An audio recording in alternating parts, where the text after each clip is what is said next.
भागवत भाई मोहगांव वाला। आपका ये नाम है? इसी का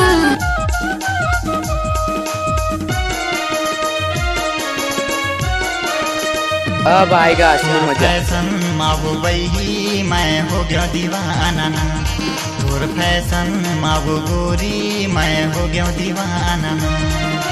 चंदा का चेहरा रूप सजाए, चंदा का चेहरा रूप सजाए, दुनिया हो गई दीवाना ना। लहस झन्नाओ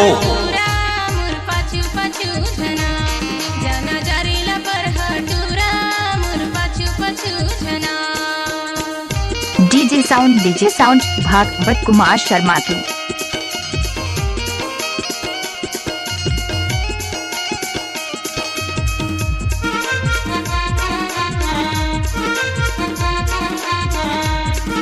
भागवत भाई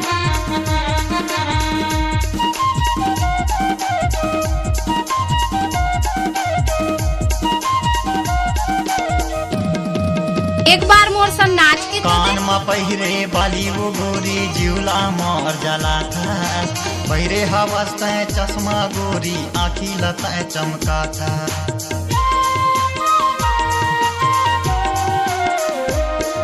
कैसे करथस रे? कैसे करथस? जिउला मोर जला था, पहिरे हवस्ते चश्मा वो गोरी आँखी लता चमका था। एला देख के मोर संगी जहुरिया, एला देख के मोर संगी जहुरिया, हंस मुस्की मारे ना। भागवत भाई मावो गोरी मैं हो गया दीवाना, तोरे फैशन मावो गोरी मैं हो गया दीवाना। डीजे भागवत बड़े टोला वाले।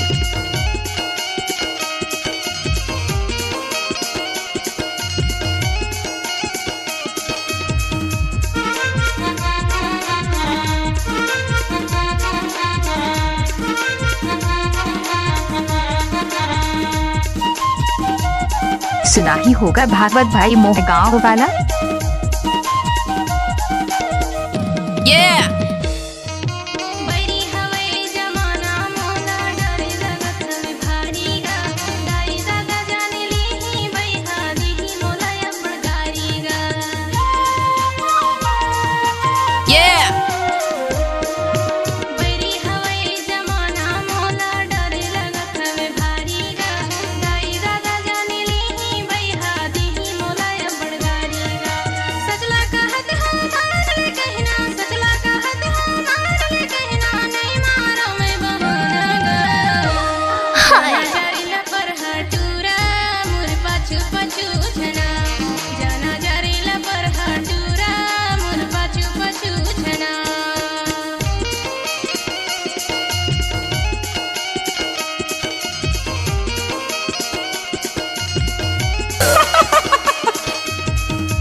किसी भी गाना को मिक्स करके डालना है तो भागवत राज का दाएं हाथ का खेल है।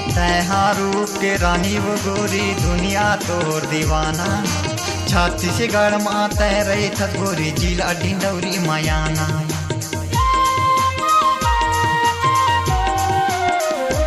गाड़ी भर माते रूप के रानी वो गोरी दुनिया तोर दीवाना, छत्तीसगढ़ में तय रही था गोरी जिला डिंडौरी मयाना।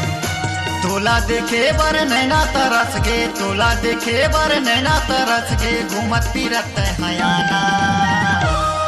सुना ही होगा भागवत भाई मोहगांव वाला। मैं हो गया दीवाना, तोर फैशन मावो गोरी मैं हो गया दीवाना, तोर फैशन मावो गोरी मैं हो गया दीवाना, तोर फैशन भागवत भाई मावो गोरी मैं हो गया दीवाना।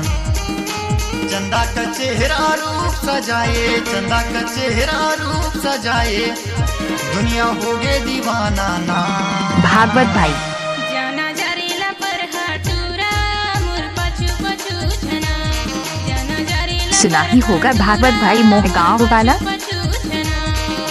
हो गया दीवाना, मैं हो गया दीवाना। सुना ही होगा भागवत भाई मोहगांव वाला।